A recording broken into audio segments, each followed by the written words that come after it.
విశాఖ స్థానిక సంస్థల MLC ఎన్నికపై focus పెట్టారు వైఎస్ఆర్సీపీ అధినేత వైఎస్ జగన్మోహన్ రెడ్డి. ఈ క్రమంలోనే వివిధ నియోజకవర్గాలకు చెందిన జెడ్పీటీసీలు, ఎంపీటీసీలతో వరుసగా సమావేశాలు నిర్వహిస్తున్నారు. కాసేపట్లో మాడుగల, అనకాపల్లి, చోడవరం నియోజకవర్గాల ప్రజాప్రతినిధులతో భేటీ కానున్నారు జగన్. ఎమ్మెల్సీ అభ్యర్థి బొత్స సత్యనారాయణ గెలుపు విషయంలో అనుసరించాల్సిన వ్యూహాలపై దిశానిర్దేశం చేయనున్నారు ఆయన. ఇదే అంశానికి సంబంధించి మరింత సమాచారం మా ప్రతినిధి రవీందర్ అందిస్తారు. రవీందర్, మీ దగ్గర ఉన్న అప్డేట్స్ ఏంటి?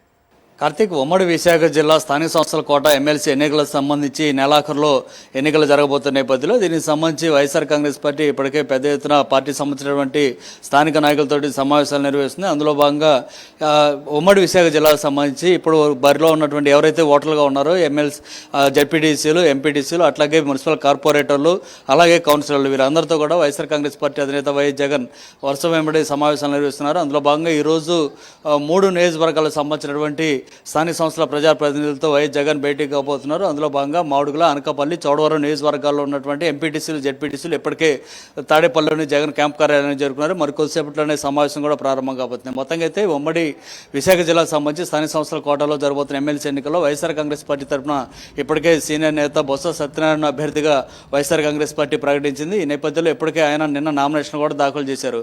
అయితే తెలుగుదేశం పార్టీ వైపు నుంచి ఇంతవరకు ఇంకా ఎవరిని అభ్యర్థిగా అయితే ప్రకటించలేదు. కానీ ఈరోజు సాయంత్రం వరకు అభ్యర్థిగా ఎవరినైనా ప్రకటించే అవకాశం ఉందేమన్నటువంటి ఒక ఆలోచన తెలుగుదేశం పార్టీలో కూడా కొనసాగుతుంది. అయితే వైఎస్ఆర్ కాంగ్రెస్ పార్టీ మాత్రం తన అభ్యర్థిని ప్రకటించడంతో పాటు వరుస వెంబడి కార్యక్రమాలు కూడా నిర్వహిస్తుంది. ఎన్నికలకు సంబంధించి ఏ విధంగా ముందుకెళ్లాలనేటువంటి అంశాల మీద ఆ పార్టీ అధినేత వైఎస్ జగన్ దిశానిర్దేశం అయితే చేస్తున్న పరిస్థితి కనిపిస్తుంది. ఇప్పటివరకు చూస్తే 833 మంది మొత్తం ఓటర్లు గాను ఇందులో వైఎస్ఆర్ కాంగ్రెస్ పార్టీకి 622 మంది ఉన్నారు. తెలుగుదేశం పార్టీకి కేవలం 200 మంది మాత్రమే సభ్యులు ఉన్న పరిస్థితి. అంటే ఏ రకంగా కూడా చూసినా తెలుగుదేశం పార్టీ అక్కడ గెలిచే అవకాశం ఎట్టి పరిస్థితిలో కూడా లేదు. కానీ అక్కడ అభ్యర్థిని పెట్టాలని తెలుగుదేశం పార్టీ ఇప్పటికే ఒక నిర్ణయం తీసుకొని దాని మీద మల్లగొల్లాలు పడుతున్నారు. పెడితే ఏ విధంగా ముందుకెళ్ళాలి, బొత్స సత్యనారాయణ ఏ విధంగా గెలిపించురావాలనేటువంటి అంశాలపై వైఎస్ జగన్ స్థానిక సంస్థల ప్రజాప్రతినిధులతో భేటీ అవుతున్నారు. మరి కొద్దిసేపట్లోనే ఈ 3 నియోజకవర్గాలకు సంబంధించినటువంటి ప్రజాప్రతినిధులతో జగన్ సమావేశమై దిశానిర్దేశం చేయబోతున్నారు. కార్తీక్. రైట్ రవీందర్.